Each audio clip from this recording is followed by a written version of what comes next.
So, with all these threats to the Florida Everglades, Florida citizens, and actually citizens across the United States, finally took notice of the immense damage we were doing to this natural resource.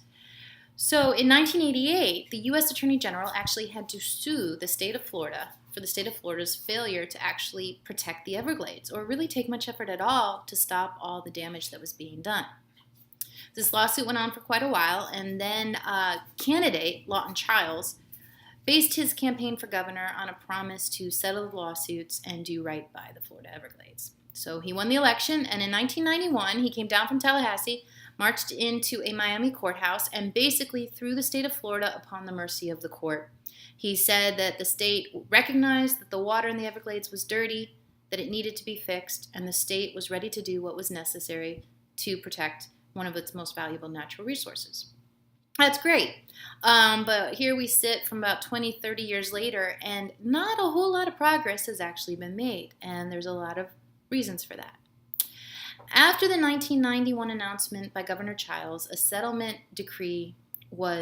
consent decree settled that particular lawsuit. And in the consent decree, the state of Florida committed to do quite a few things to start the preservation of the Everglades.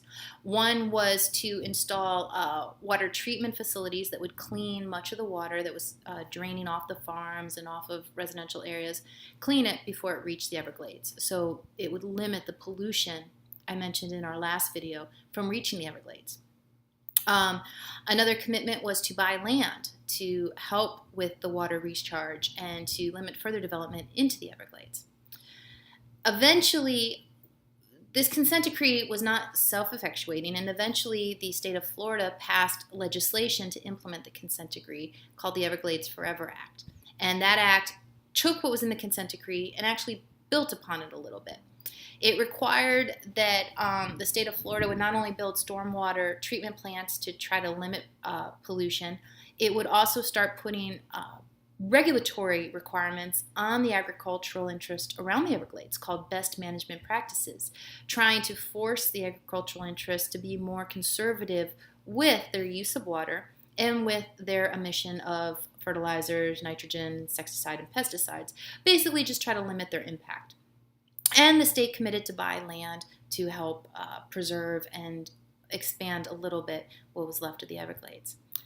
The problem is, despite the consent decree, the governor's announcement, the Florida legislature writing the Everglades Forever Act, it didn't end the legal battles, nor did it suddenly make everyone who was involved, which includes the Army Corps of Engineers, the Florida Department of Environmental Protection, the South Florida Water Management District, the Miccosukee Tribe, the industrial interests, the local citizens, local governments, it didn't make them all suddenly start cooperating and actually moving forward to get things done.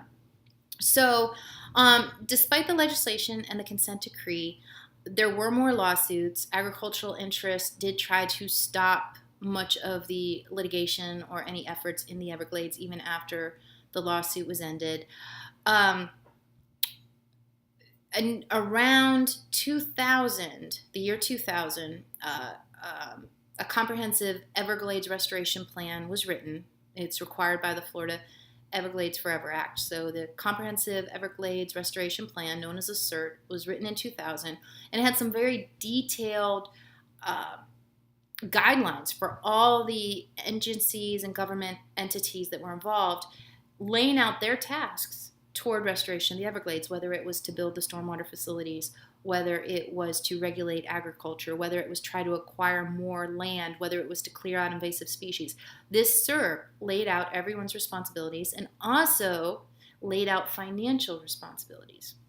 Now, at that time, we're going back 17 years now, at the time I make this video, the estimated cost for the restoration of the Everglades was going to be $8 billion. And so that cost was going to be more or less divided between entities of the federal government and entities of the state government. However, the money never got paid. Fingers were pointed between the state and the federal government. What it kind of came down to was the federal government was not willing to pony up its end of the money until the state of Florida spent money to acquire lands around the Everglades that it had committed to acquire.